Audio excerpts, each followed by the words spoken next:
different. Do we need to close the one we're on now to do it? Maybe. Let me exit out of this one.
Guess who?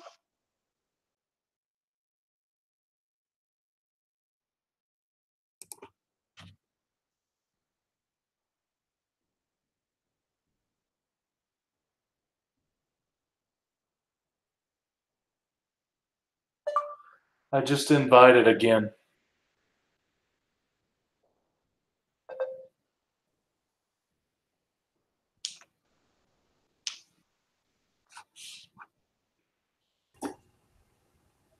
Hey, looks like it's working. Haha. I see you now. You've grown. All right. So what I was going to show you, I don't know if I can without the link to the private thing.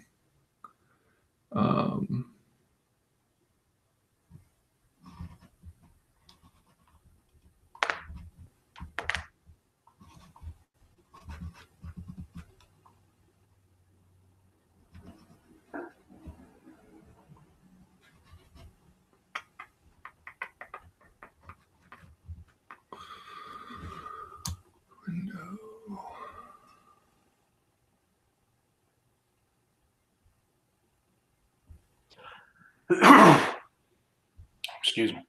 Let's.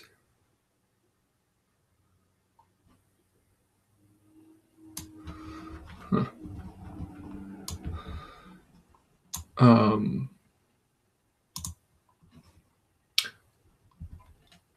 So, well, maybe I can walk you through it. If you go to in a separate tab or a separate window in your browser, or even if you go back to the studio, Okay. You should be able to see the Hangout you created with the title. Yes. And if you click the title, it should bring you to the actual page where the video would be. Click the title, it should bring you to the actual page where you can see we're on a delay and we're echoing. So yeah, I brought it up apparently. Yeah, that's all right. That's what I actually wanted you to do. So you should see a window for the chat. Let's see. No, I don't have one. It's strange. I didn't have one either, and I wonder why.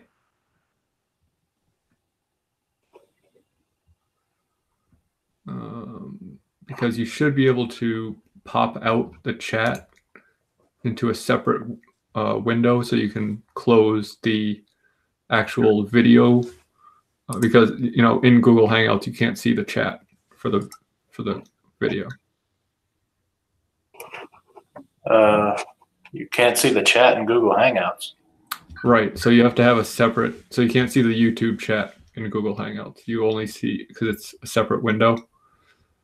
So in order to see the chat that's on Google Hangouts is specific to the Hangout. Correct. So if I were to chat with you on this, it would just show it between us.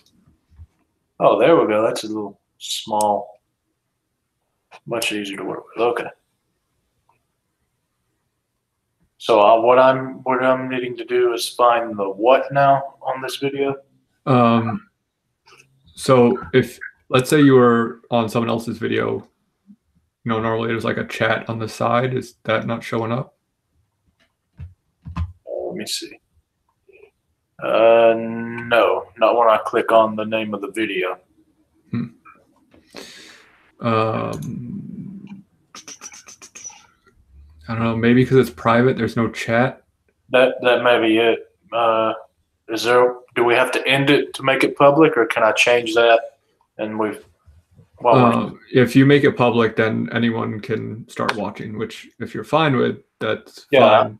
I'm fine with it. I just want to make sure I know how to.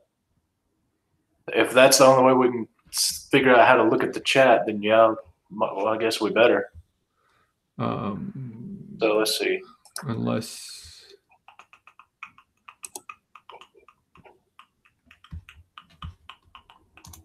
Let me try one thing. Okay.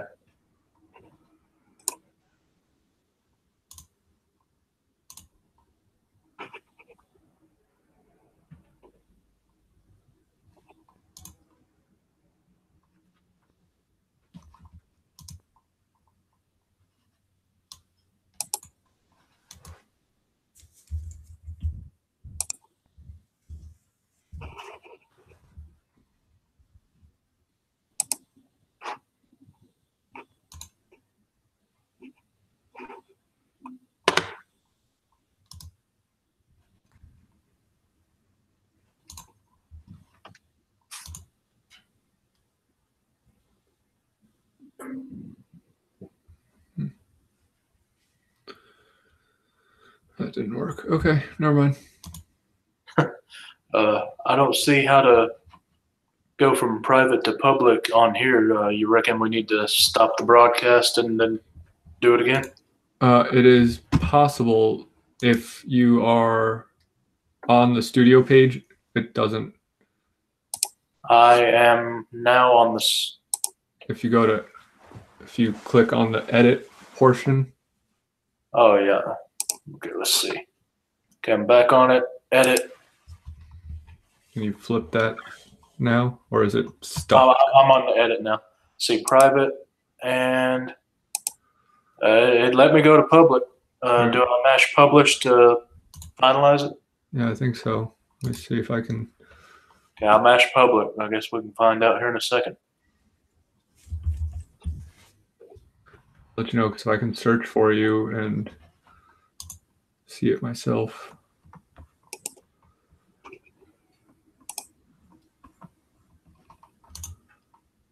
Yes, I see a chat now. Yep. We are live. All right. Sure enough. Okay, so. Do you recommend keeping the Google Hangouts page closed or try? No, so I stay in the Google Hangouts page and don't look at the actual video because the video is behind. Yeah. So if now this will work. So let me screen share.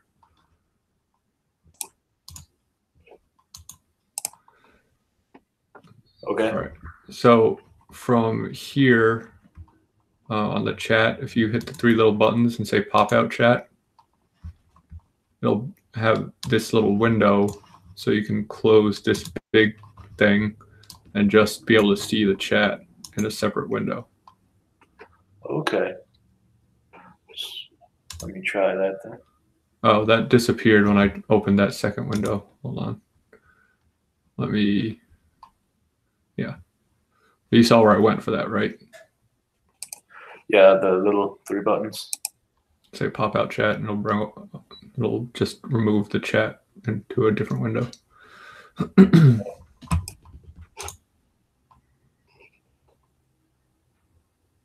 All right. Where do you place this window? I usually place it just off to the side. Here, I'll just share my whole screen with you. So I'll usually just have it set up like this. Maybe make it a little bigger, but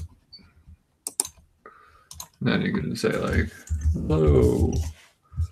And you can interact if you want to, but normally I'll just speak to the chat, but if you ever want to type something, but this way you can see everything that's coming in. And you don't have to have that pesky other thing running in the background. Wow.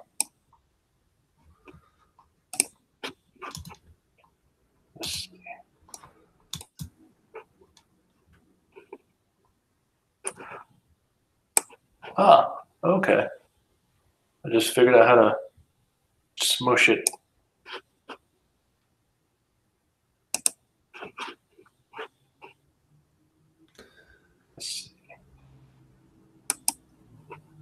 Okay. I think I've got it. Yeah. I have it just big enough to cover the Hangout chat, and I think that will work. Yeah. Let's see. You could also do what like Reggie does, and I think Yeah, a lot of them have like a John, phone or something, or like an iPad next to them. But I find it easier just to glance over than to like look at a totally different device and try to interact on that. So yeah. Of course, I expect to get a different setup than what I have now. This is just to do me until I can get something better. Sure. Yeah. I have a cheap Logitech little webcam, and I'm looking directly at the webcam now. But to read the chat or look at you, You have to look. I'll have to look away. Yeah. And is it like a desk standing one? It doesn't like clip onto the monitor or anything? Yeah, it doesn't clip onto anything. It was less than $50 for a reason. Can't beat it though. It's working. Hey, it worked. So yeah, I mean, you look at basically everyone. I just happen to have a camera in my computer, so it makes it easy. But Bueller and everyone's like has increased their technology as they've gone. So look at early Bueller videos, and he didn't have like a microphone or everything like that. So, as you grow your channel, if you want to invest in that sort of stuff, you can. But clearly, this will work for you as is. Yeah, I did have it set up to where it was more in the center where my TV is. My TV is my monitor, and I could set off to the side or bring something up. The only problem is it showed, not that there's anything I wouldn't want you to see, but it showed the whole house. So I moved here to the couch on the side where all you see is right. Nicer, bigger, better, nicer background. Yeah, my background is, I wish I had room in this room to position because my computer is like, this big. So it's like, basically a television. So it's not very portable in a place that I can, it's a pretty small room. So I can't really like maneuver it around to have it to be able to like just look at comic books in the background or something like that. So it just feels baloney. But well, even though I have this set up where you can look at art, you still have to look at like 60-year-old wallpaper. It's coming back though. I'm not even kidding though. I got my grandfather's house. Yeah. So this is literally about 50 or 60-year-old wallpaper you're looking at. This house was built, half of it in the 50s, then in like 61, 62, the half I'm sitting in now was built. Yeah. And it's been up there since. That's amazing though. That's that is, making a resurgence, that sort of retro wallpaper, which is. Yeah, it makes hanging things easy because I have a good line I can. Yeah, right.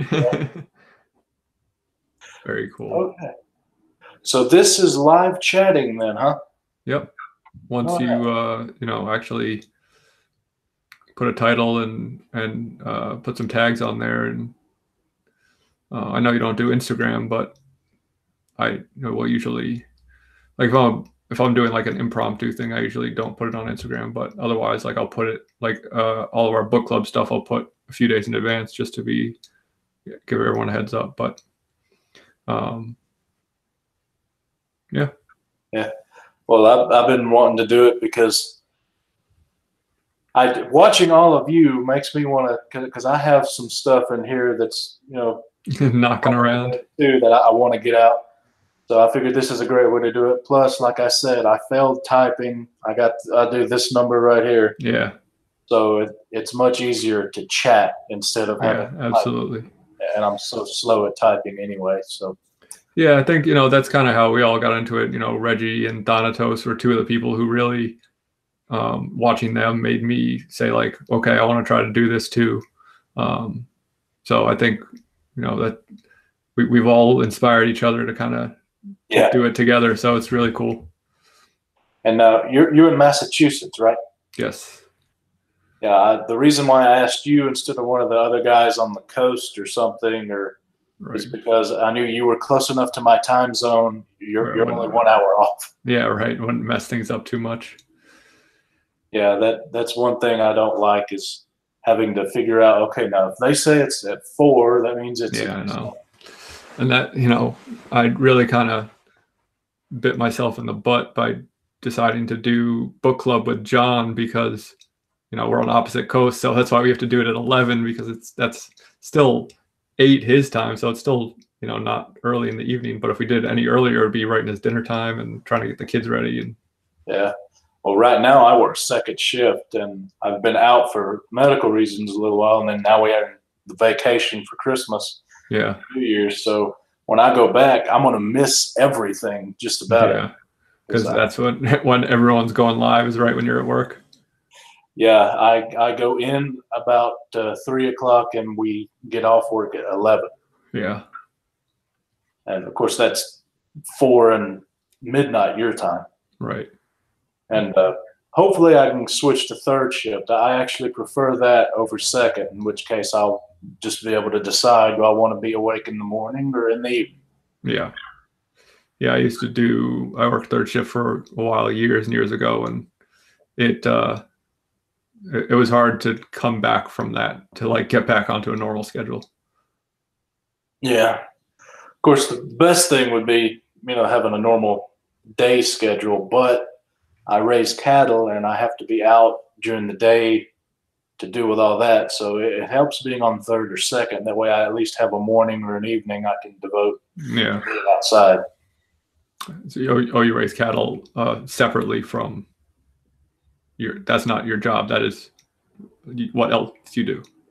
Yeah. Well, we've had a cattle farm here for about 100 years in the family. Wow. But you say wow, but it went negative every year. So, oh, jeez. So I've got all the cows sold and we're going to get the land fixed up and I'm going to do it as a business and hopefully it will be my job. But currently right now I work in a factory. Yeah. Well, it's almost more impressive that your family's had it going for 100 years and it's never been profitable and you still kept going. You must enjoy it. Well, most of the time they did it on purpose because you used to get a good tax break for being a farmer and going negative, but the government did away with that a few years ago. So yeah. So now you gotta at least try or be honest if you go negative. Yeah. Yeah. Well, you want to do anything or I literally have nothing to do till I go back to work.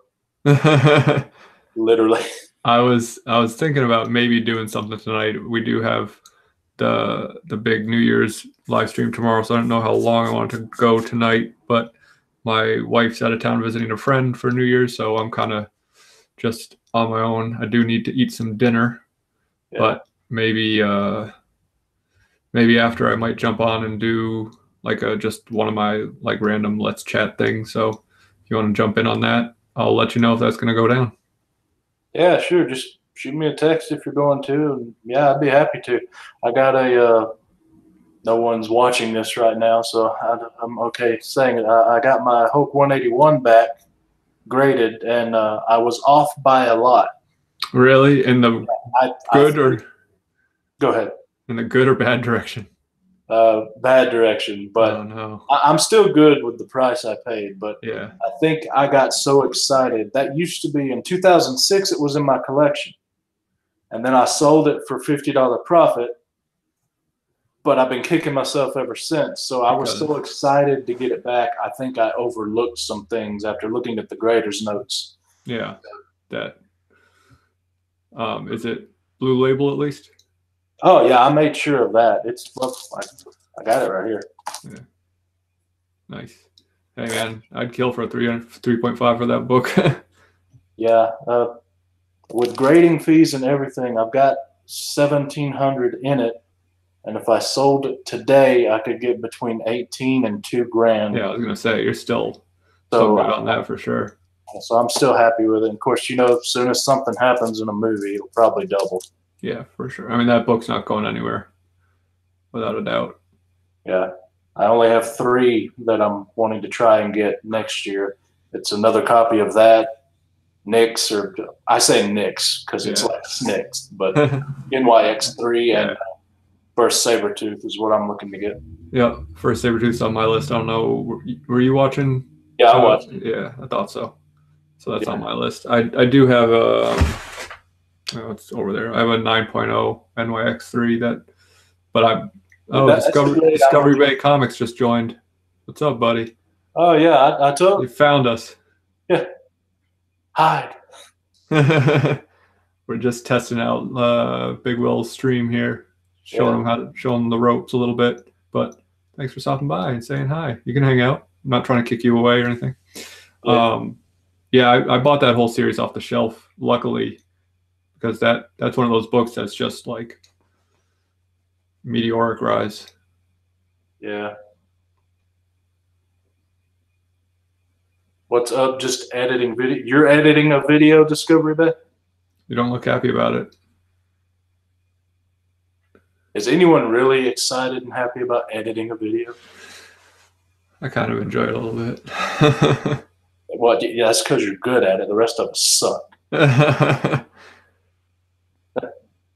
But yeah, a 9.0 is what I'm looking for in the Nyx 3 and the Iron Fist 14. Yeah. And the way I figure is, even if they were to double for some reason, that would still be somewhat affordable for me. Yeah. So that's why I picked 9.0 instead of. I can't believe that First Sabretooth isn't more expensive at this point. Me neither. Of course, then again, my shop has a 9.8 Nyx 3 and a CGC Blue Label for sale. The only problem is I think Go Collect has it at like 900. They want $1,000 for it, so that's really. That seems. Is it really that high now? I think it is. I haven't checked in a few days. Let me see. I'm not going to check Go Collect. I'm going to check the old eBay to see what it's real time selling for. Yeah.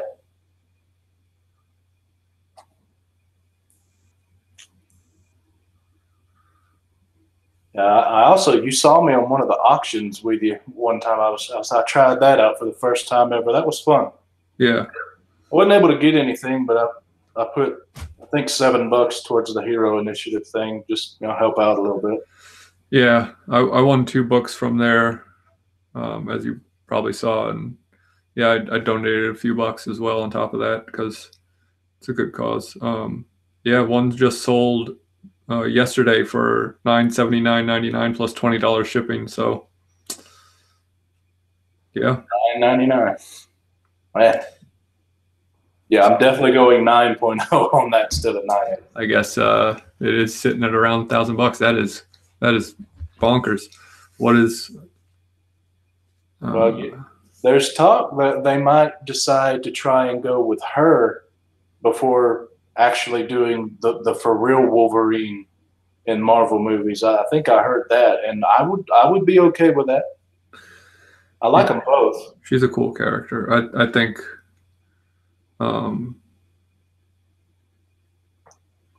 Yeah, 9.0 is selling for about 400. So that's Yeah. quite a bit less. Yeah, that's the price I did myself. So even if it doubles 800, that's a lot, but it's still affordable somewhat. So Yeah. I mean, I think with modern books, if you can afford them, go for the 9/8 because there's so many that, it's what people tend to, lean towards. But when a book's that much, yeah. I feel like looking at lower grades is more of an option. But in the defense of that particular book, it's old enough. We've seen it. It's stabilized somewhat. Right. It's not like it's not like these Thanos books that everyone's going gaga. Yeah, right. Because who knows what they're gonna do with Cosmic Ghost Rider. I mean, I like him as a character. I've got the Thanos run, and but I didn't pay for him. So, yeah. But a buddy of mine traded me some stuff, or I traded him some stuff for them. So, but yeah, I wouldn't buy them for what they're going for right now. Oh, and I wanted to ask you, since you've brought up you like some of the odder stuff, or the lesser known stuff, like all the Valiant and all. Yeah, yeah. One of the books I picked up last time I went to my shop was a few days ago, Hack Slash versus Chaos. Have you read any or looked at that? Versus like Chaos Comics. Yeah, like the old Chaos characters, Evil Ernie, Purgatory, Chastity. Yeah. Lady Death, all that. That's. I don't think they're using Lady Death. That one, I think Brian Polito actually still owns completely. Oh, right, because he just did the Kickstarter for it, right? I think so, but I'm pretty sure at least he doesn't own completely the Evil Ernie or Purgatory or Chastity. Yeah. Yeah, I had a bunch of those books, because I was 15, 16 when they came out. So, all the boobs and butts were pretty cool. So I haven't read any of that stuff in a long time. Yeah, I like Hack Slash, but I don't have really any of the books. I just picked that one up because it was Chaos and Hack Slash. Yeah, cool crossover. Yeah, I remember. I'm 8 years younger than you, but I remember those books. The first time I saw them, I was you didn't let Mama see those. No, I distinctly remember like one. I used to go to a flea market that was real close to my house every Sunday, and they had a bunch of comic dealers, and they were doing. One of the guys had one of the like swimsuit issues, like the Image swimsuit issues or whatever, and I got it. I must have been like 13, maybe 14, and like I got home and I was like, kind of walked by my mom upstairs and kind of like bagged and boarded real quick, and later on she was like, "Oh, you went up to your room awfully fast. Were you trying to hide something?" I was like, "No, I just wanted to read my comics that I got," and she let it go. But I wasn't lying exactly. I don't think she really would have been mad. I was just embarrassed because, that's what kids do. Yeah. Were your parents supportive or at least didn't degrade your comic books when you were a kid? Yeah, my dad actually read comics when he was a kid, and his mom, like a classic story, his mom tossed him when he moved out of the house. So they both were fine. They said, do what you want. If you earn some money or whatever, if this is what you want for Christmas, or, they didn't say like, you're wasting your money, you're wasting your time, especially because, I drew a lot growing up. So it was, a connection there as well. So. Well, I had ADHD when I was little, and I have dyslexia. So comics were about all I actually could read for an extended period of time. So my parents were happy that I was reading, and they were always supportive of me. That's really cool. Yeah.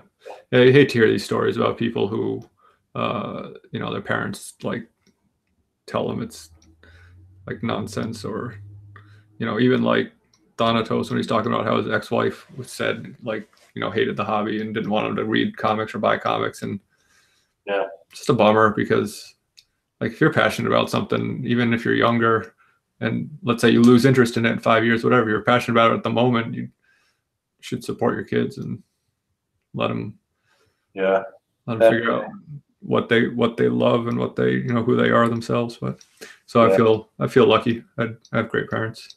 That was an intense string. Oh yeah. Yeah, for sure.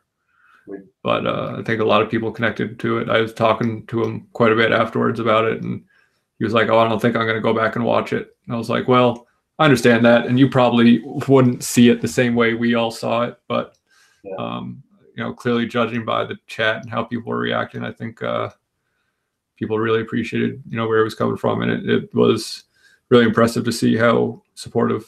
And like I know it was the community is supportive when it comes to like each other's love for comics and each other's channels and like the passions that we have for that stuff. But we don't talk about personal stuff very often, so it was cool. He's a great guy. Yeah, he seems like a great guy. And so I also wanted to ask you, is Jubilee your favorite character, or do you always like mentioning Jubilee? No. So I do like her. She was one of my favorites in the X-Men cartoon in the 90s, along with Gambit. So like she is one of my favorite X-Men characters, but I think it's just at this point like a running gag where I've kind of built it up more than it is, and some people have started mentioning it, so I've kind of run with that ball. But no, she's not like my all-time favorite character or anything close like that. Okay. I'm sort of the same way. The cartoon back in the day, it was Wolverine and Beast and Gambit were the ones I loved. And I remember I read comics and was exposed to them before, but in 2001, I remember pulling Wolverine 177 off the shelf at my local Kroger. That's where I first got comics. Nice. They don't sell them there anymore. But the reason I got it was because, first off, Wolverine just looks cool in print. The name Wolverine, the title. Yeah. It was an entire water cover with him being thrown in the water. So it was just a whole page going down diagonally of him with all the bubbles. The art really made me want to pick it up. And then luckily, it was a part one of a story. So that is lucky, yeah. So I was able to join in on a part one, and the art on the inside was good.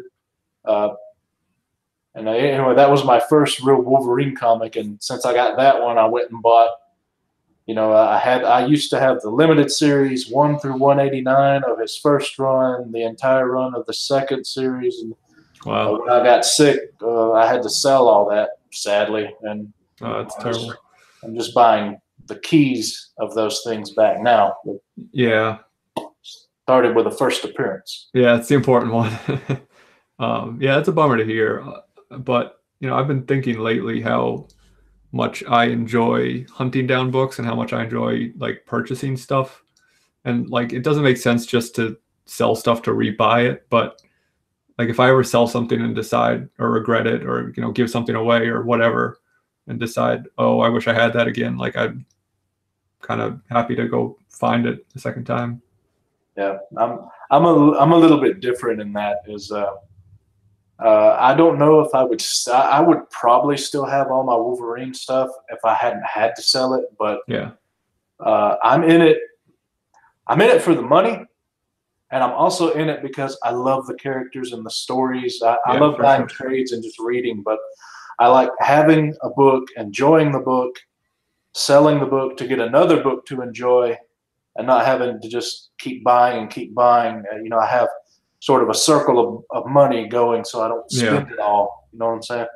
But then you give away 50 issues of Deadpool to me. Yeah. So that's very generous I think when you sent me those, I figured like that was just kind of what you did, where you're like, oh, I finished reading these, I'll pass them along. I didn't know that you also tended to sell stuff. Yeah, but the way I look at it is if you got 50 or whatever, however many issues it was of Deadpool, of that series, there's like 2 books that you could sell on their own. Right. The rest you wouldn't be able to. And to sell it as a whole set, I'd have to pay shipping. I'd have to wait for someone to want to buy that many books at once. And I'm like, you know what? I've read this. It was a good story. I'll just give it to somebody to enjoy, Yeah. I also like if I get a stack of books like I'm working on now of trades and stuff, it gets high enough, I just go and give them away because I actually retain information very well. So I remember that Wolverine story from 2001. I haven't read it since then. Yeah. But I remember it. So I'm okay with slabbing a book because if I've read it, I retain the information, and I don't need a stack. Like, were you watching the Comic Tom episode where they opened my big box of trades? I don't think so, no. Well, I sent them a couple boxes, and one was a huge box like this big, filled with like 50 different trades. And it's because I've already read them. I don't plan on rereading them because I retain the information fairly well, and they can give them to people to enjoy a lot better than I can. So I like spreading the love. That's definitely awesome. Do you I don't know, do you have a public library nearby? Because I've been checking out a lot of trades from libraries. Yeah, I've donated some books to our library before, but we have one. I actually live in a town of less than 500 people. Wow. So our public library is very involved with the community, and yeah, that's awesome.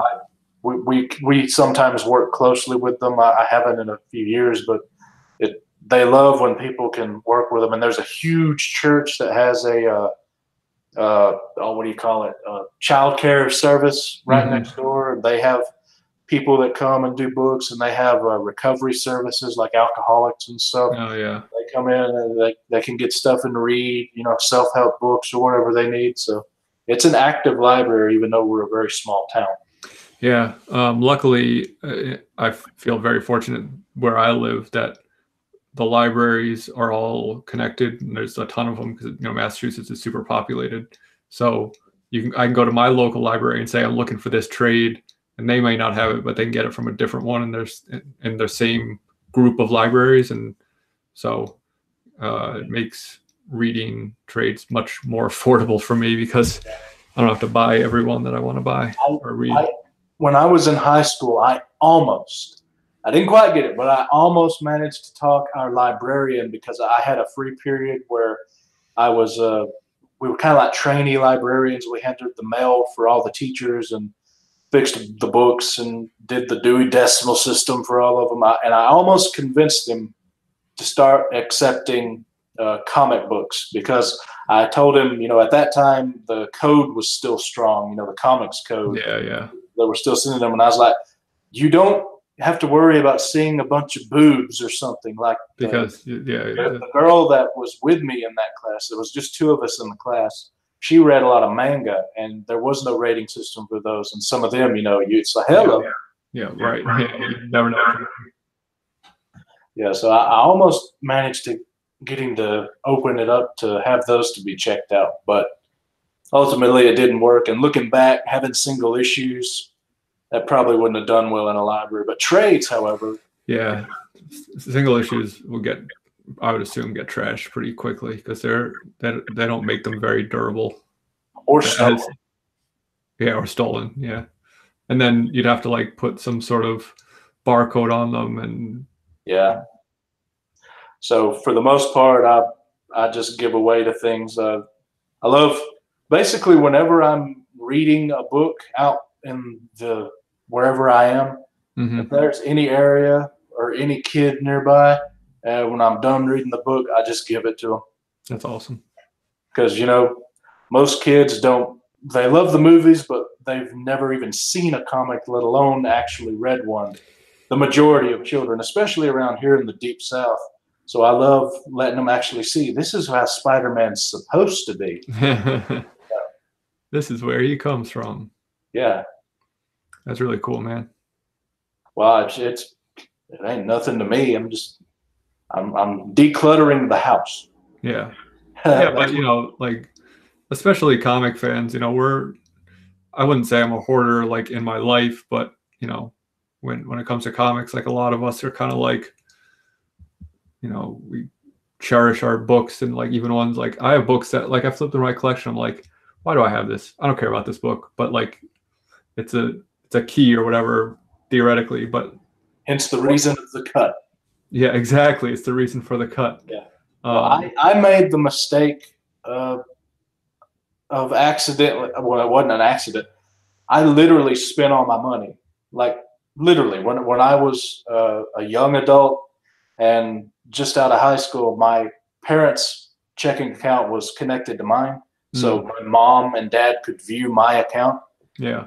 I literally spent all the money I had on books, and they had to move some of their own money into my account to cover, like overdraft and stuff. Yeah. So that's why I do the whole reselling to buy more books, and why if I could show you my entire collection in an hour. Yeah. Because I have, like 100 books tops. But they're all quality keys and stuff like that, I assume. I don't know about quality, but they're all important books. Yeah, I try to focus right now on DC because it's easier to get a DC key and get it at a good price than a Marvel key, because just about everything's starting to go up now, especially with this merger deal. Yeah, it's crazy. Marvel is definitely, as far as aftermarket back issue stuff, Marvel is, I mean, unless you go back like well into the Silver Age, but anything like, I can't think of a modern DC book that comes close to New Mutants 98 or NYX3 or anything like that. Yeah, I don't know of one either. But even the Silver Age, you go with DC, it's a lot cheaper than a lot of the Marvel stuff. Like anything with Jack Kirby, especially the books that were solely his own stuff, the writing and the art, they're somewhat expensive to very expensive. But if you go to what is it? Strange Adventures 205, I think, the first Dead Man. Yeah. The very next book is Neil Adams' first artwork on Dead Man. He didn't do the cover, he did the interior. And that book is so cheap comparatively, I'm amazed. And the second book from that, the third book with Dead Man ever, is the first Neil Adams cover of Dead Man. And Neil Adams and Dead Man, they go together almost as much as Neil Adams and his Batman. Yeah. And that cover won awards and everything. And you can still buy it for less than $100 in decent condition. It amazes me how cheap those are. Yeah, compared to something like, what is it, Silver Surfer 4, where it's... Or 3, where there's absolutely no mention at all of Mephisto. But yet... it's still a pricey book. Right. Well, I mean, yeah, those are old books and hard to find in good condition in there. But I mean, I'm after a Marvel Spotlight 5. Like Ghost Rider, who cares about Ghost Rider? That book is... What do you think of the new one, Robbie Reyes with the car? I'm not like a purist insofar as I think everything always needs to stay the same. And especially something like Ghost Rider, I feel like it makes sense for the mantle to be changing, kind of like Green Lantern, where like other people can get rings. So I think he's a cool character. I have the first all new Ghost Rider issue. And what about his look? As far as his look, how they draw the skull and all. Yeah, I don't like his look and how they draw the car, but I'm not a purist either. But Danny Ketch's motorcycle looked cool in '91. Yeah, whenever he came out, but it's kind of crappy now. Right. I think the car is cool. I'm not the biggest fan of the way they do the skull. It is kind of like it's too stylized. Like I wish it looked a little bit more like a skull. Yeah. I believe you got gifted, didn't you, some of the Ghost Rider miniseries by Clayton Crane? Some of the number ones? Yeah. In the TJ box. Yeah, I think so. Well, pick up the rest of them, because the Clayton Crane miniseries, where he does the cover and interior. First off, I love Clayton Crane. Yeah. And that's a really good story. And that story kicks into I think 2008 ongoing that lasted, I don't know, like 40 issues. Mm-hmm. And then they also did a Western version where Clayton came back and did the interior and all the covers, called Trail of Tears. And that's a really good one, too. Those are awesome. Both miniseries, 6 issues. I found my first Western Ghost Rider that I was looking for the other day on stream. Oh, yeah. So yeah, I have that one, and I have the original Ghost Rider #1 and the '90s Ghost Rider #1. Now, didn't Danny Ketch, wasn't his first appearance in that '90s #1? Yeah. Oh yeah. It's such a cool cover. The bike is so '90s, but it's Oh cool yeah. cover. But there's a nostalgia for those of us that spent most of our childhood in the '90s. Yeah. Oh yeah, for sure. There's a lot of books that I look back on and I'm like, boy, I thought this was the coolest thing back then, and it is tacky as hell now. A lot of people trash on Liefeld, but when I look at his covers from back in the day, man, I'd throw up the horns. I'm like, Liefeld! They were definitely brings back so many good memories. There was a reason he was hot stuff back in the day. Like, people loved him. I loved him. And it wasn't because he apparently looked good in Levi's either. That ad, man, cracks me up. Yeah. Yeah, and that's why I did the artist series on him, because I've grown to, I don't want to say dislike him because that's not fair, but I'd certainly have my criticisms of him. But like, people, I don't know why he's turned into like the joke of an artist. I don't either. He just has a certain style, and it made the '90s what it was, and we all associate it with the '90s. And as we grow older and we see it, it reminds us of the '90s, and we tend to look at it as, oh, that was the '90s, which we were kids, and that's why we liked it. But it was good art back in the day. But I mean, you could say the same thing about McFarlane, about looking back at his work and saying, like, people look back at that so much more fondly than. And yeah, like I pointed out in my video, like a lot of his stuff, he made some of the same mistakes and some of the same like things that people complain about. I would prefer to read a Liefeld interior from the '90s than I would a McFarlane. I like his covers, especially Spawn and 300, and yeah. But I don't like his art on the interior. I mean, that's just me. I'm not I took 5 years of art, but all I can do is abstract because I can't actually do art. Hey, abstract is still art. Yeah, but not all art's realistic. But I mean, comic art's not realistic. And I think one of the reasons Liefeld has the style that he does is, I noticed whenever he draws, he starts with the head and the face, and most other artists, correct me if I'm wrong, start with like the torso and build out from there. I usually start with the head when I'm drawing, but